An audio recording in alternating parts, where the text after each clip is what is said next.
Still no invasion. Israel's been saying for days it's ready for a full ground offensive in Gaza.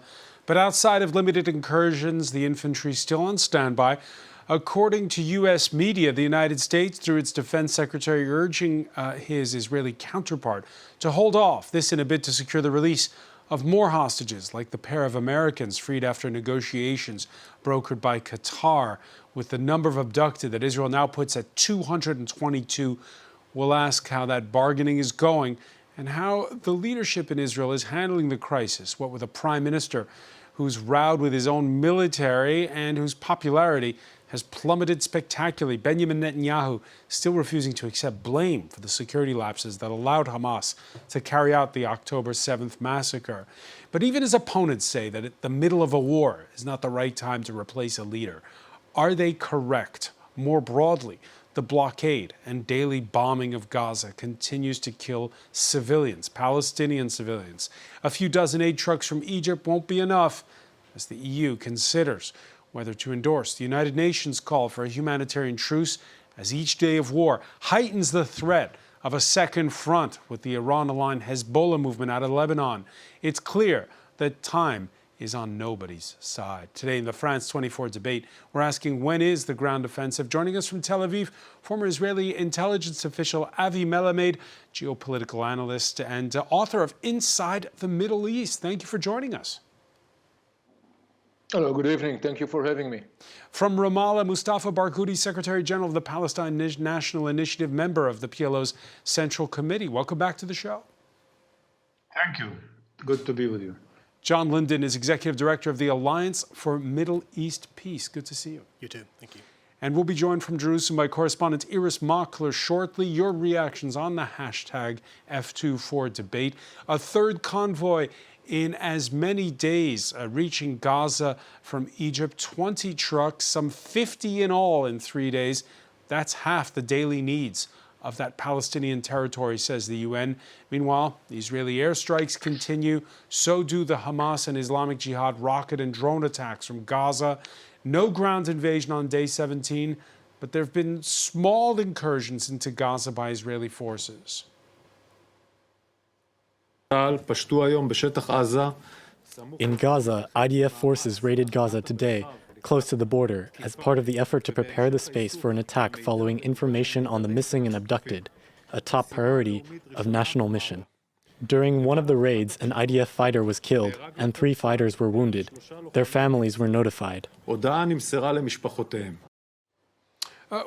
Melamed, first of all, what are these limited incursions about? We have a couple of objectives. One is to clear out the whole area close to the Israeli communities. We have to remember that as until now, there has been remains of those terrorists that are trying to escape after they have infiltrated to Israel. The other thing is to try and to find some other tracks and maybe some remains of bodies or hostages that were killed and were left on the field. And then there are other, I would say, intelligence gathering capacities and objectives that are assigned to those small incursions teams that are operating in different parts of the Gaza Strip. Are you surprised that 17 days in, there hasn't been a ground invasion? No, I'm not surprised. We have to understand the full scale of this whole thing. We are looking at some 350,000 Israeli reservists. We are looking at about, massive arms of tanks, infantry, cannons, and many other things. We are looking at a huge logistical effort, in addition to the whole need to basically coordinate the military plans, basically coordinating intelligence, operation, logistics, and so forth and so forth. We also have to remember that it's not something that you move such a massive war machine at once. It takes time to generate that. It takes time to position that machine. It takes time to position it in the right position. And it's not less about also the right timing to conduct such a wide-scale move as it's expected to be. What do you mean by the timing? What I'm meaning is that, Hamas did its first move. Now it's Israel's turn. And in a way, I would say that Israel doesn't necessarily have to stand up with a watch and counting the minutes or counting the seconds. Israel has to come to the point where Israel would say, this is the ultimate point from all perspectives, meaning military preparedness, political situation, diplomatic conditions, terms of legitimacy, preparedness in the Israeli home front and other issues, that Israel would say this is the conjunction, the right moment for us in the best ideal conditions to start, to launch this ground operation.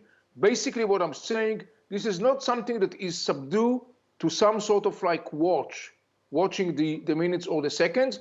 And there is something else we have to remember in that context. Outrooting Hamas and Islamic Jihad, two major terror entities in Gaza Strip, is not something that is going to happen overnight. This is a long-term, multi-phase process that has to run its course. We are looking at something that is a long-term, multi-phase process. The defense minister talking about at least 3 months. According to the New York Times, the U.S. has 2 reasons to be strongly suggesting delaying that ground invasion.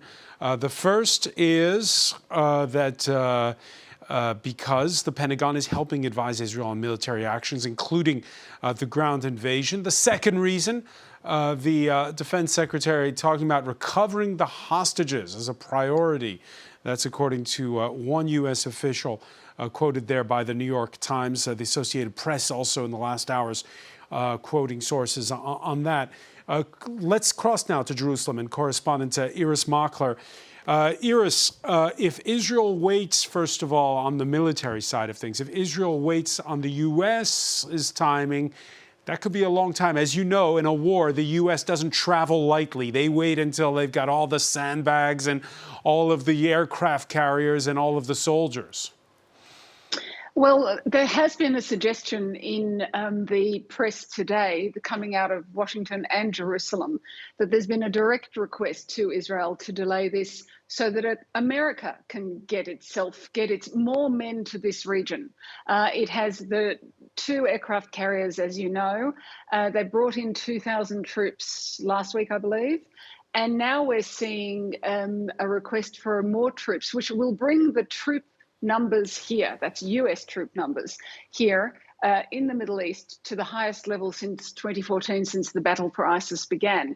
So there is that element too. You know, Israel isn't going this entirely alone. It's relying on the US for Iron Dome intercept missile funding for the north of the country. It's asked for billions of dollars for that in case there is a 2-front war. So I think it does have to consider the US timetable, but it's becoming plain, I would say, that there will be a ground invasion and it won't be weeks. You know, we are talking days. That's how I read what's being reported here at the moment. And if the U.S. is asking Israel to pull on the handbrake for now, let's cut to the chase here. Is it about military preparedness or is it about the hostage, of which there could be an estimated 13 U.S. nationals still there? That's a good question. It's quite interesting. I've seen the parents of the hostages saying that there isn't enough priority given to the hostage situation and that the first priority should be getting the hostages out, particularly the women and children, you know, some 30 children in that new figure of 222. It's believed 3 are there without their parents, including a 9-month-old baby. Get them out and then do whatever military job you have to do. But the parents are complaining that that is not necessarily the government's priority. We did hear from the IDF spokesperson today. He said that that was a national priority and a first national priority. But the parents and relatives, brothers, sisters, fathers, sons of people who are held hostage in Gaza or simply disappeared and presumed to be held hostage in Gaza, they don't feel that the return of the hostages is a national priority. Mustafa Barghouti, I guess 2 essential points here to unpack. First off, as you heard, that ground invasion in all likelihood is indeed coming. And the second, your reaction when you hear our correspondent describing the U.S. building up to its highest number of troops in the region since 2014. I don't know why the United States would be participating not only in being complicit with war crimes, but also in participating in them. At this very moment, 3 war crimes are happening to Palestinians by the Israelis. One is genocide through these terrible airstrikes that has taken the lives of 5,087 Palestinians, including 2,055 children. These are also human beings, these children, and the people who were killed. Add to that the act of collective punishment, depriving the civilian population of Gaza from water, electricity, medicines. They're sent 54 trucks, that's 1/10 of the daily supply to Gaza usually. It's 500 trucks daily, not 100. And what Gaza did not get so far during this whole situation is more than 8,000 trucks. So 54 trucks mean nothing, especially that yesterday the Israelis deprived or prevented the supply of oxygen to hospitals. We're talking about 120 children who could die in incubators because they don't have electricity, they don't have oxygen. Add to that 16,000 Palestinian injured people now in Gaza with all these airstrikes that continue nonstop. And many of them cannot get proper treatment. I was shocked yesterday and shattered when I learned that some doctors had to operate on patients without anesthesia because they don't have any. And this terrible humanitarian situation is unacceptable. The fact that 2,055 children are killed, 1,119 women are killed, and people talk about a military operation as if these Palestinians are nothing, are not human beings, As the Israeli defense minister said, the Palestinians are human animals, justifying all these crimes that are committed against them. Of course, the ground operation has been suspended mainly because 50 civilians will be released today, and the Red Cross is about to receive them because Hamas agreed to release them all without in exchange for nothing, because it was wrong in the first place to have any of these civilians as hostages. And they are going to be released, and that's why this ground operation is sort of delayed or suspended. And I think it's very good that these civilians are going to be released, but I don't think the Israeli establishment, as was said, that Netanyahu or the Israeli establishment cares about the rest of the prisoners. As a matter of fact, the airstrikes of Israel have already killed 22 of the Israeli prisoners. And they don't care. Netanyahu doesn't care. All Netanyahu thinks about is how to save himself. He knows that what has happened and the Israeli failure on the 7th of October will cost him his position. He's trying to stay there at any cost. Any inquiry that will be initiated will immediately say that he should leave his post, which means he has to face 4 cases of corruption, which means he will go to jail. And he's going to kill anybody to keep his position. I think what shocks me a lot is this. I care for any Israeli or Palestinian that is killed. I don't want any Palestinian or Israeli to be killed, but this insensitivity to the fact that Palestinians are bombarded around the clock with airstrikes, having nothing to defend themselves with, and the killing of all these civilians is totally unacceptable. And by the way, not only in the West Bank, not only in Gaza, but also in the West Bank, we've lost, since the beginning of these incidents, 95 people, some of whom were killed by Israeli illegal settlers under the protection of the Israeli army. All right, let's unpack that, because there's a lot in what you say. And John Linden, listening to Mustafa Barghouti, there's the sense that it comes back to the question we asked at the outset about Avi Melamed: why hasn't it happened yet? Time is not on either side in this war. But when you see now, is it tenable to be headed now towards 3 months of war? How will the optics of that play out? They'll be devastating, and it goes far beyond optics. The toll on civilian life will be unlike anything that we've seen before in the history of the Israeli-Palestinian conflict, and that's a high bar, and we've already cleared it, I think, in the events of a little over 2 weeks. I think the devastation you're seeing in Gaza day to day is extraordinary. I'm speaking to colleagues there and their friends and family who have lived through many wars. There's never been an intensity of bombing like we've seen right now.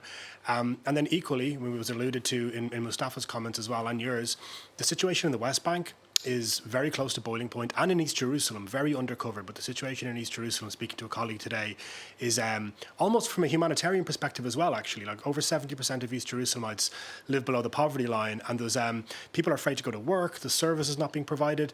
And then we zoom out, there's a situation in the north, which I think is one of the big calculations for the delay of the ground operation, because we have the West Bank, the south, and the north, the Lebanon border, all at the precipice or immersed in very significant escalatory violence. I suspect what is going on is the United States is urging, and there's leaks saying this, a delay to a ground operation until there's some sort of contingencies addressed for all of those. But in the meantime, the humanitarian situation in Gaza continues to grow worse. We've had warnings today about the possibility of waterborne diseases. So I think geopolitically, like we've just spoken about, obviously there's going to be a meeting in the Security Council, there's a big debate in the European Union. Whilst all these important people internationally are deciding what's going to happen, please provide the humanitarian aid for the people in Gaza who are currently living in the greatest crisis in the history of the Gaza Strip.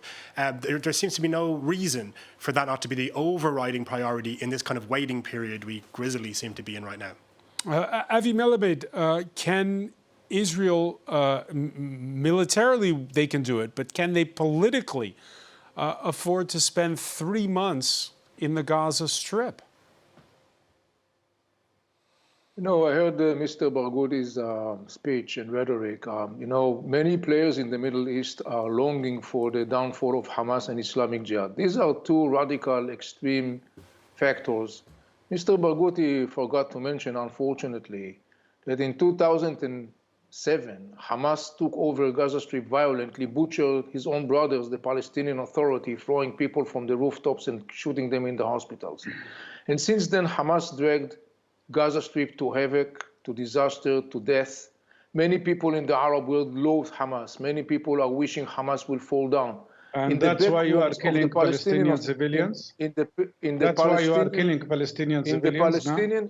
In the Palestinian Authority backroom, they are just waiting impatiently to see their bitter enemy, Hamas, falling down. So this is so far as for Mr. Barghouti's speech. Here is another thing that we have to take into consideration. You know, it's the same scenario time and time again. Hamas, ISIS, and Islamic Jihad are brutal murderers. Since 2007, they have been terrorizing millions of Israelis. They have been terrorizing their own people in Gaza Strip. They are using their own people in Gaza Strip as a human shield. They are attacking indiscriminately Israeli populations with rockets and missiles and militants who are coming to Israel and now butchering babies while they are raping their mothers. So, you know, we have to come to the point and say, enough is enough. You can't provide shelter anymore to Hamas, ISIS, or to Islamic Jihad with the same old story of humanitarian crisis. And here is something else to say about Gaza Strip. Many people in Gaza Strip benefit Hamas rule because Hamas governs Gaza Strip. Hamas employs 50,000 officials who make money out of Hamas government. Hamas basically levy taxes. Hamas enjoy all kinds of income of monies, billions of dollars that have been poured into Gaza Strip. But it is a fact, Avi Melamed, that's... I'm not done yet. It is a fact that the civilian... It is about time for the world to wake up. After October 7th, we saw the fruit. It's about time to end occupation. Hamas ISIS organization. Avi Melamed. Hamas ISIS organization is a brutal, murderous organization. All right, Avi Melamed. It is a fact at the same time. It's an ISIS-style. It is a fact at the same time that it is a fact at the same time that Palestinian civilians are dying and they're dying in huge numbers. It is also a fact. That advocacy groups have pointed this out, that Palestinians on the quiet are being chased from their homes in the West Bank. Is Israel doing all it can to get the international community behind it on its side? Israel is doing an enormous effort to save Palestinian life in Gaza Strip, while Hamas is doing an enormous effort to sacrifice his own brothers in the Gaza Strip. We saw the picture of Hamas trying to prevent Gaza people from moving to one place to a safe haven. What does it take, for God's sake, for the world to wake up? Hamas, ISIS is a brutal, murderous, cynical organization.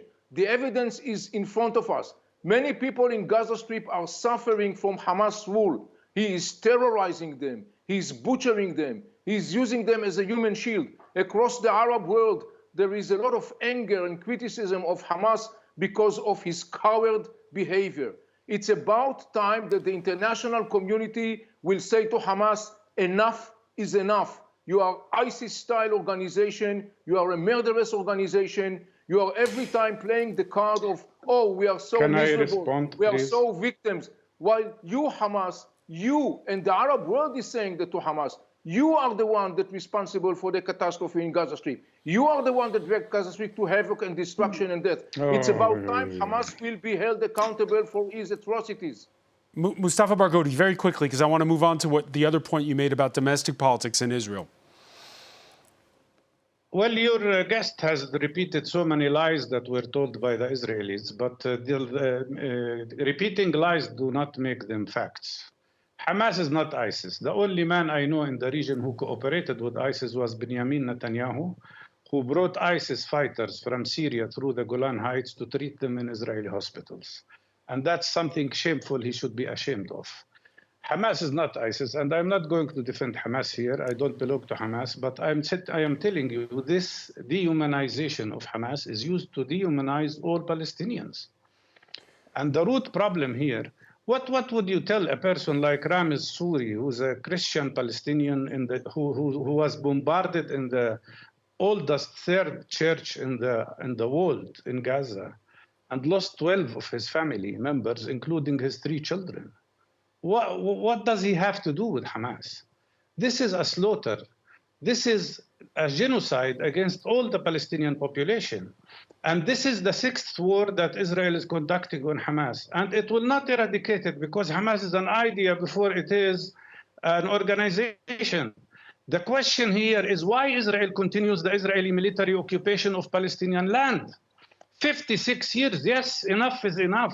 56 years of oppression, 56 years of apartheid, 75 years of displacement. That is what we should say enough is enough about. John Linden, so Hamas did not exist 40 years ago or 35 years ago.